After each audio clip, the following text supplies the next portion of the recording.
composition of the balance sheet on the asset side shifted in the last few years. In the past, the majority of the assets were residential property, so that was the biggest portion of assets that most of the households owned. What we actually now saw is that that has decreased, and a lot more households now own financial instruments. That refers to assets like a cash account or a savings account or stocks. And we might think that a lot of households don't own stocks or shares on the JSE, but via the pension funds, that is the majority of assets.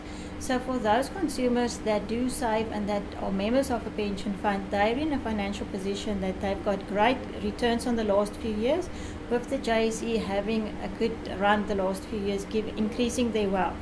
So it's important from a policy debate that we understand that composition. We're spending a lot of focus on giving houses to people and from the redeployment of the funds from that side. But what we saw is if we really want to change their lives and increase their wealth, we must really invest more in the financial assets like the Social Security reform. We must ensure that more people have access to a pension fund, and regardless of the format. So the Social Security reform needs to be introduced as soon as possible. We have to look at the impact of houses. We saw the residential property didn't increase or didn't grow that much in the last few years. So that was part of why the household wealth didn't grow. But those fortunate enough to be in financial assets did increase their wealth position.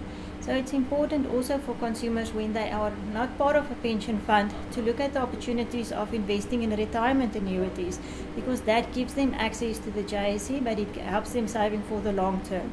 So the asset composition is very important for creating long-term wealth for consumers.